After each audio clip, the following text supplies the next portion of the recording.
when I graduated and decided to become an activist, my parents were not happy about that. But after I was nominated for the Nobel Peace Prize, they were fine. I just took that. Yeah. Last year, I started a conversation about life's turning points. This season, we're talking about what comes next, the next day and beyond. I'm Melinda French Gates. These are the moments that make us. Amanda, thanks for joining me here today. I'm so glad we could do this. Thank you for having me. You are now an author and a survivor, and you've been to space. I thought maybe we would start by taking you back a little bit to your growing up journey, because you've said that you came from a very powerful lineage of women. I know your dad was part of the royal family. I know your mom came from a farm. Explain what you mean about that, and then also, who were some of your role models that you looked to growing up? Yeah, it was really an experience to grow up within the dichotomy of one side of the family experiencing this very public lineage of powerful women. My great-great-great 7 times removed aunt was the empress in the Nguyen dynasty. And then on my mom's side, they were rural farmers in Vietnam. And both of their journeys as refugees are parts of me that have informed who I am. I think one of the greatest things that I've been able to feel gratitude for is to understand that being able to be powerful or be able to speak up for what you care about comes in different forms. It can take the form as somebody who wants to serve their community, and it can also take the form of being brave enough to take a boat refugee exodus. And what did having this lineage of powerful women, it takes courage to get on a boat, right? And become a refugee in a brand new country. Yeah. What did having these powerful women, as you looked back on it, how did that inform, do you think, your journey? Because you've ended up in places, we all end up in places we never expect. You've ended up, which we'll get to, in some very unexpected places. But how did having those powerful women, do you think, inform your own journey? The first lesson and greatest lesson in bravery that I've had are from my mom, from my aunt, from these women in my life.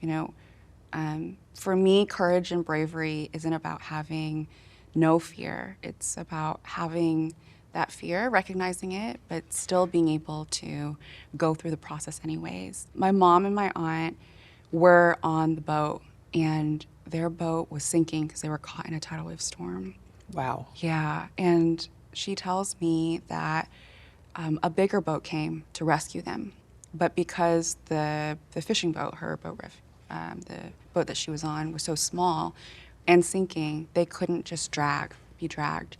So in the storm, the bigger boat threw over a rope, a literal lifeline, and that each person had to climb this rope in the storm. And she said that these waves were like skyscrapers to her, and that if you were to let go of the rope, the sea would swallow you whole. And she said that the only way that she was able to get through that rope was not by thinking of the entire length, but by thinking just the next pull and the next and the next, And so when I need courage, I think about that. And you don't need to have courage for the entire journey, just for the next step and the next.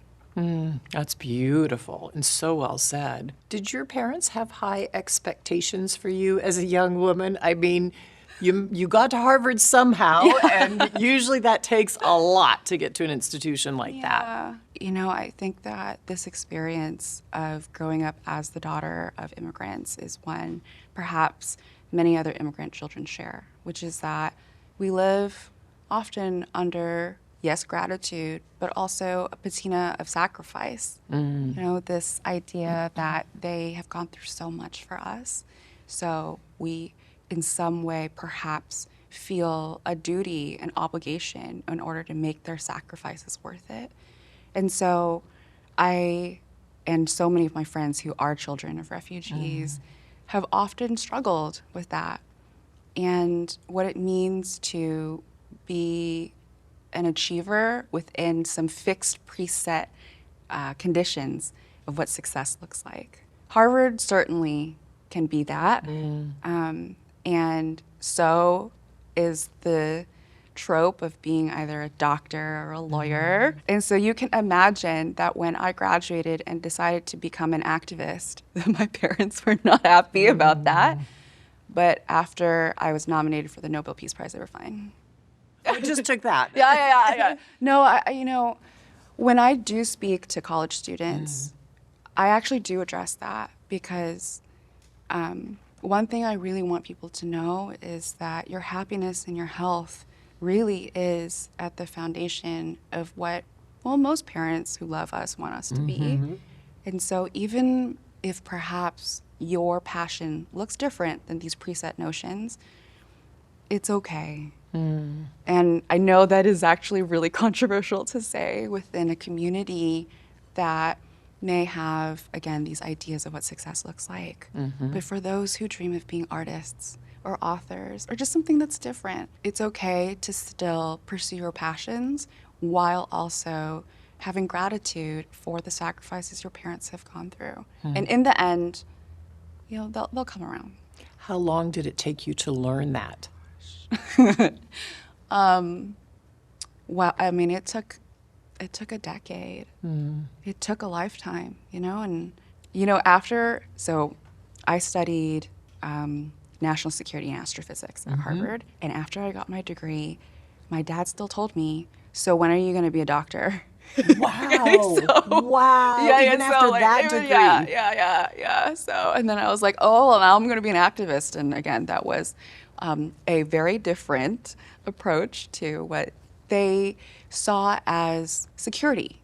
For them, the mindset is safety and security. And so, I recently went back to Vietnam to retrace. I saw that. Yeah, Talk about that. I wanted to do that because I wanted to understand where their pain came from and also truly to understand where I came from, and I wanted to have empathy for a lot of the struggles that they had to go through to inform why they would choose to do certain actions, And I think one of the greatest lessons that I feel gratitude in being able to learn is that it's our parents' first time in life too. And so what they've been through, we're all human, and to be able to learn where they came from, what they went through, and also be able to see them as humans was so helpful for my own healing journey. Sure. And have you expressed that to them as well? Yes. Yeah. Through a whole book. Yeah. Well, I was going to say, if all the interweaving in that book, it sure seems like it, right? Yeah. Okay, so you thought you were going to start your career as an astronaut. Yeah. You were on your way to NASA, and those plans then got waylaid by your assault in college, which I'm extraordinarily sorry that you went through that. You have used that moment, that horrible, horrible moment, to give back to other survivors. How did you come to know that was the work you wanted to do? I'm going to be really honest here, and I was just so angry. Yeah? Yeah. When I found out that my evidence, colloquially known as a rape kit, which is both life-saving medical attention and then the evidence collection process, when I found out that that could be destroyed, untested, in just 6 months, even if the statute of limitations for this crime is 15 years in Massachusetts, I felt so betrayed. I remember walking into my local area rape crisis center. Now, I've always identified as a feminist. I care about these issues, but I truly had no idea the Kafkaesque labyrinth that survivors are expected to navigate until I became one myself. I remember there weren't enough seats for us in that waiting room. Oh my gosh. See, that's one of the greatest moments that shifted my horizon on this issue. Rape is the easiest violent crime to get away with in the United States. And I knew these statistics, and I also knew that it was stigmatic to talk about, which is why, the statistics don't perhaps match up with the anecdotal evidence from, just the relationships we have in our life. But when I walked into that crisis center, it became so real for me. And I realized, I have this choice. I could accept this injustice or rewrite the law. And one of these things is a lot better than the other. So I made a choice to put aside my astronaut dreams and fight. But in the beginning, it really did feel like emulation, in the fact that if I didn't fight for this justice, I would just, I couldn't live. It was, I remember the first time that I posted on social media about my story, and the amount of people in my life, my friends who I knew, my classmates who had their own stories, and they wrote in, and all these women who told me their experiences with either their rape kits being destroyed or the fact that they had to pay for their evidence collection. My rape kit cost over $4,000. What? Mm-hmm. In no other crime does the victim or survivor have to pay for their own evidence collection, right? Why is it that crimes that inordinately impact women, why is it that it's so much harder to get justice? Why is it that they're treated this way? It just didn't match up with what the sacrifices my parents went through in order to get freedom here in America. I had been taught that they went through so much in order to be in a country that gives us equality under the law. And so in the it was anger, but after a while, that anger did dissipate, and it turned into hope. It turned into something different. Okay, but sometimes I've watched people move, something tragic, a trauma happens to them, and they try to rush their anger. Like, I've got to get over this, especially women. Like, they are definitely anger, rage. I mean, those are feelings for a reason. And I think sometimes we need to sit in them for them to heal and release, and then decide how you're going to channel that anger and that rage.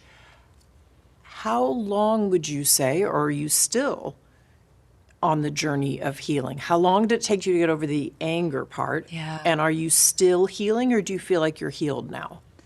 I think healing is a lifelong process. For me, it's ever iterative. And justice also, I think, is different for everyone, And so for me, it was making sure that no one would ever have to go through what I had to go through. And that was in the form of fighting for these rights and making sure that these human rights were in place. My spark happened after I had 2 times tried to save my rape kit. So because my rape kit, I had to live by date of rape. Every 6 months, I'd have to fight for it, and there existed no standard operating procedure. In order to save the evidence, I'd have to, first of all, track down where the DNA evidence from my body was taken, and then convince the forensic lab, the different police departments to coordinate and tell me whether or not my evidence still existed or was it destroyed. After 2 times of that happening and then hearing from everybody else, I literally wrote to everyone I knew. I BCC'd my professors, my classmates, my former bosses, and I said, will you walk with me? Will you help me write the Survivor Bill of Rights? I would say that anger fueled me until the passage of my first law.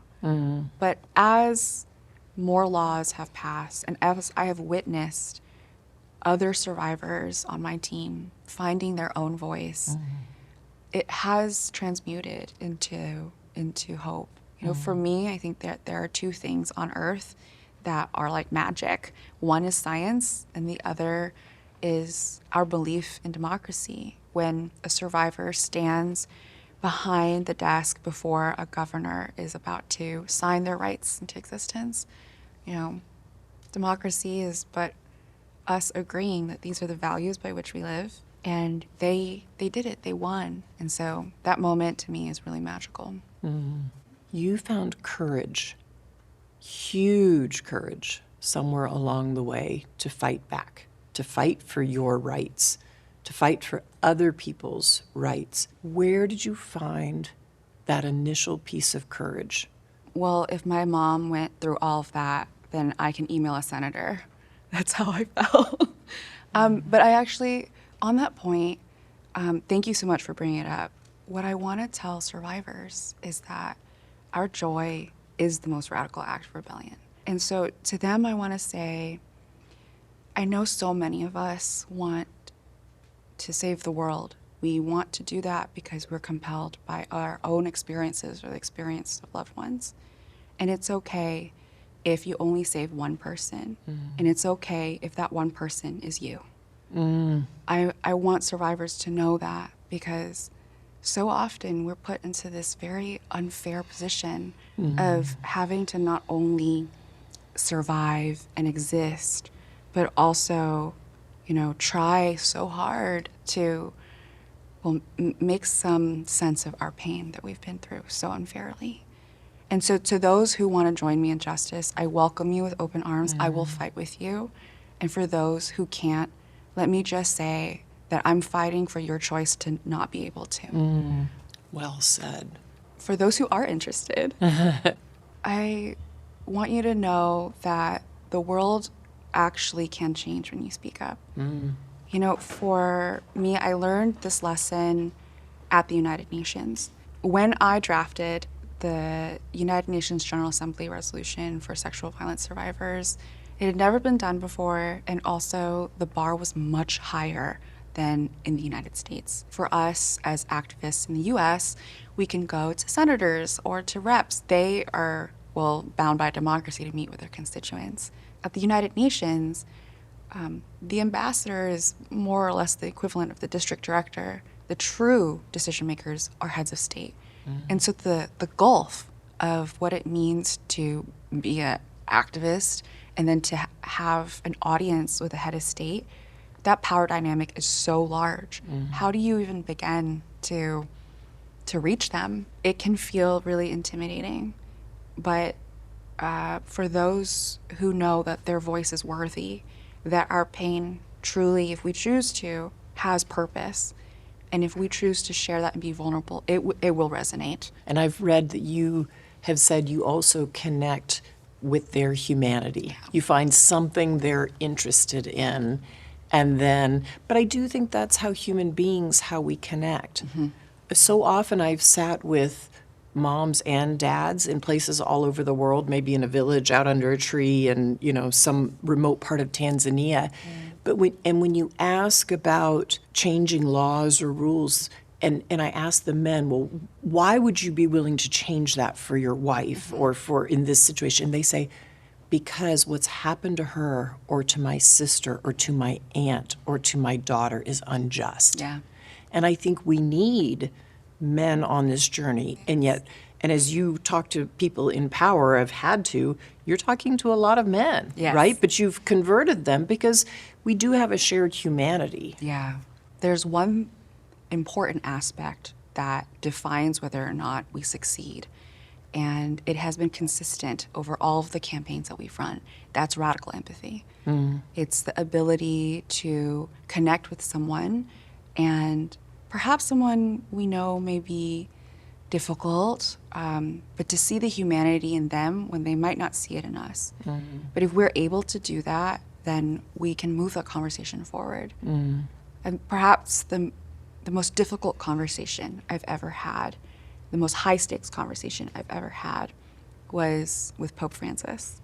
Say more about that. Pope Francis, of course, had the choice to not meet with me because I was going to bring up something that is a sore subject, survivors of sexual violence. And I worked with the Vatican in getting them to understand that we needed to get the Holy Father's blessing in order to convince a bloc of Catholic nations to vote for this United Nations General Assembly resolution.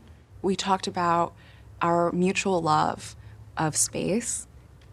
We also talked about his priority for refugees and migrants. And so when I was given that audience with Pope Francis, I started by thanking him on his work on things that we share common ground on. I talked about what it meant for my family, who was raised, well, I was raised half Catholic, half Buddhist, to see someone like him talk about refugee rights, about the mutual love that, again, we both have for space. And then from there, I talked about how it was my goal to make this world a safer place for all. And I'm so grateful that we were able to have that conversation. Of course, so many people said that it would be impossible for me to get that audience with a world leader, you know, and one, to talk about an issue that is so sore. But I think that both of us came to that conversation with empathy in mind. And in the end, he did give us that blessing, and we were able to pass it unanimously in the United Nations. And so to me, I think impossible is really just an opinion. It's incredible to me that you've had that unanimous vote come through. It was Yeah. 6 years in the making. Yes. No, activism is a long journey. Yeah. Okay, let's talk about your journey to space, because you thought you would start your career there, Yeah. and yet that got waylaid by what happened, and then you're choosing, which is amazing, to be an activist. Look at all you've done. And now you finally have gotten to have your dream of going into space. Yeah. Talk about how that feels inside of you now. And did you learn anything about yourself from literally leaving the Earth's atmosphere and coming back? I want women to hear me when I say this. When I was on that rocket, I had the opposite of imposter syndrome. I felt like, oh wow, you know, this love that I have for aerospace, this love that I have for this, I was actually meant to be here. I read this recently, which is that our self-esteem is made up of the promises we keep ourselves, no matter how big or small. And to me, being able to keep that promise to my survivor self, you know, the person that I was before I was hurt, the person who wanted so badly to touch the stars, I was able to keep that promise. And if I can, and it was as wild as going to space, then I want everyone to know that you can too. And you did some experiments while you were there. Talk about those experiments and why those in particular were important to you. Yeah, I did 3. Yeah. The first one was on plant pathology, and since I was the first Vietnamese and Southeast Asian woman in space, it really was a deliberate effort to include my community. So I went to the Vietnamese National Space Center, and I also talked to other space agencies within Southeast Asia. And I asked them, well, what kind of experiments would you like me to do in order to show that science can be a tool for diplomacy? So that experiment was to analyze these genetically modified seeds that can grow really fast. And it was in collaboration with American scientists and Vietnamese scientists. This year is the 50th anniversary since the Vietnam War. When Neil Armstrong stepped on the moon, bombs rained down on Vietnam. You know, when my parents looked up at the sky, they saw death. But 50 years later, when the Vietnamese people and community looked up at the sky, they saw the first Vietnamese woman in space. And I just want people to know that it doesn't matter where you're from. Your dreams, no matter how wild they may be, can still come true. The other 2 experiments I did are based on my specific area of expertise and research, which is women's health. Bioastronautics. So the first one I did is on menstruation. Yeah, great. I tested different materials. One of them was in collaboration with the Philippine Space Agency on what would be the best wound dressing in microgravity. And the second one was on breast cancer. It's a wearable ultrasound device. The application for this is we want to see how durable the ultrasound technology can be, whether it survives the G-forces, entry and descent. And then on Earth, the application that we're working on is to put it into bras so that it can detect, breast cancer earlier. The experiment was meant to and will continue to hopefully save lives in the future. I love that you both did experiments that were, I mean, obviously in collaboration with others. Science is a collaborative process, right? But drew in other nations, Vietnam, the Philippines, but also was in your area of interest. And yet we don't go run some of the science that we ought to on this. So the fact that you're not only leading the way and saying, okay, this is my dream, but here's how I'm going to play it out for other women's health. Just before we close, talk about now, where are you finding radical joy in your life? I have a nerdy answer, which is good. I true. love nerds. I grew up in a household of nerds, and I raised 3 nerds. So Right, your dad is an aerospace engineer. Right? Yeah. I grew up watching the Apollo missions. Oh, amazing! You know, my dad is an aerospace engineer too. Yeah. And my mom stayed as a homemaker, and I saw same that. as mine. Actually, my dad decided to study aerospace in America because he found that it was easier to learn coding languages than to learn English. Space has always been a part of it. But I love exoplanets. So it really is a very meditative process for me to just look at data. And what I do is look at what's called transit data. Okay, this is going to be a very nerdy question, but do you know how to discover an exoplanet? Don't you have to block out the light? That's right. So you can see the planet? That's right, yes. So one of the methods is called transit. So there's a telescope. Now it's JWS, the James Webb Space Telescope. Sure. But the mission that I worked on a long time ago is called Kepler, and it looks at the photons that are emitted, and then it just charts it as a line graph. And so if the line all of a sudden dips, and then it dips again, it means that there is something that is blocking that star because the telescope is looking at it. And so that dip is, the frequency of the dip is the orbital rate of that planet.